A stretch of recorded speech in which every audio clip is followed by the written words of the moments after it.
we know, at least for historically, the SEC has really tapped into the state of Texas, right? Like we have tried to steal as much as we could. And there's a lot of great talent just in the SEC in those southeastern states.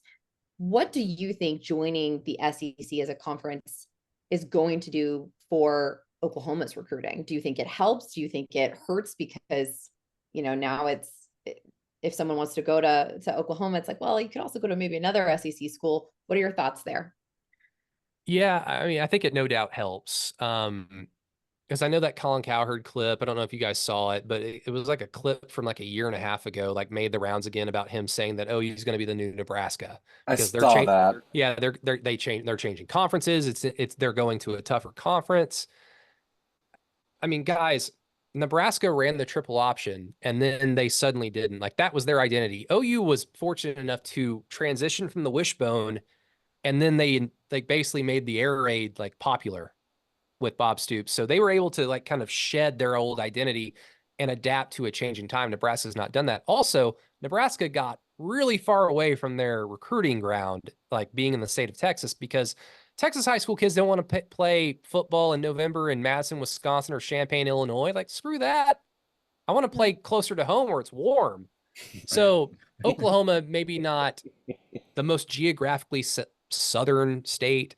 There's always a funny debate, with Oklahomans of like, what are we? Are we Southern? Are we Midwestern? Are we Southwestern? Are we like a weird region unto ourselves with Texas?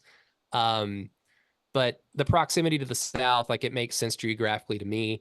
I think what it does is what A&M did by leaving the Big 12, they opened the floodgates for the SEC. And I mean, there are a handful of times where OU was in on a recruit that they would have otherwise got, but they didn't get. I mean, Josh Jacobs, his name comes to mind, Jace McClellan, like two backs that chose Alabama over Oklahoma. And Josh Jacobs being from Oklahoma made it even all the more weird.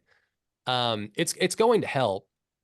But at the same time, you're just going up against big time juggernaut programs for, like maybe like your mid-tier recruits. So it's going to be tougher, but I mean, Oklahoma has like, they're not afraid to recruit. Now they just have a little bit more of a reason to say, hey, why don't we go into that weird high school in Mississippi and recruit this defensive lineman? Like, why can't we do that now? Like in the Big 12, yeah, definitely not. But now we can because people know who we are. And now we're playing in their conference. And so you can go into those living rooms and tell these parents that, your son is not going to be like far away from home playing football at the University of Oklahoma. So it's a big help. But again, you're just like the games being played on Saturday, you're going up against A&M, you're going up against Texas, you're going up against Alabama, you're going up against Florida and all the other Florida schools. Like it's going to be a challenge, but it's a challenge that I think OU is prepared for. And it's a challenge that OU has met consistently, like throughout the program's history.